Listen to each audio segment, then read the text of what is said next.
The year is 2026, and in order to actually see the gameplay for the latest Grand Theft Auto 6 release, you need to have a Netflix account with a subscription in order to do so. This is for a game that's already open and available for pre-ordering that you can spend your hard-earned money towards getting, that has literally no form of gameplay whatsoever, and all this time later, what is actually offered up for you to finally take a peek at the gameplay of GTA 6 is in the form of a subscription service and an exclusive first peek look at the gameplay from a company that is completely outside of the realm of gaming. Rockstar and Take-Two have gotten so fucking greedy with everything about this latest GTA 6 release that they are willing to stoop as low and go to subscription services such as Netflix in this example that normally host TV shows and movies and fucking boxing matches to show off their latest creation. Like, you genuinely cannot make this shit up, and it's so absurd to me that we are witnessing this in real time. And like, seeing just how defensive people got with all of the other shit going on with their pricing and bullshit like that, I don't even want to think about people with 2 working brain cells trying to defend this. And like, of all the things that I could have only imagined from Rockstar and Take-Two, like maybe the online mode was going to cost an extra $60 or something like that, but not releasing anything for roughly a month and a half after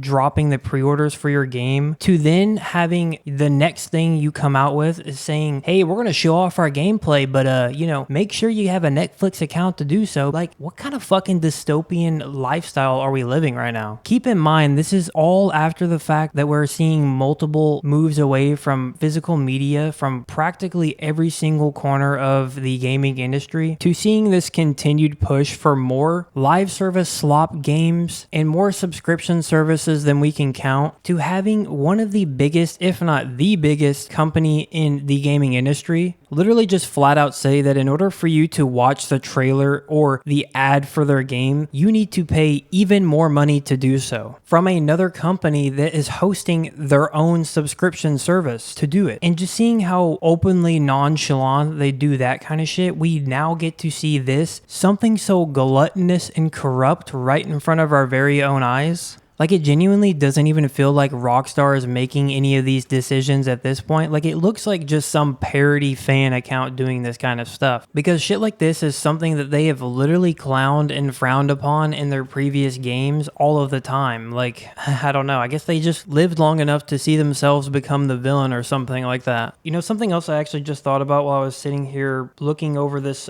post from them. They only ever mention a quote-unquote extended look, but nothing about gameplay or anything about the actual game itself. But I mean, who even knows at this point? I just so happened to open Twitter in my downtime, and this happened to pop up in my feed, and I could not help myself but make this video because it's honestly gotten so insanely challenging to even ignore the sheer amount of greed and insanely poor decision making at this point. Maybe they end up coming out with some gameplay footage before then, and this is just for the suckers that want to see some extra extended footage or whatever the fuck. But yeah, that's pretty much about all I have to say here. As always, thank you guys for watching and listening in on this live update. And yeah, that's really about it. See you all in the next one. Later.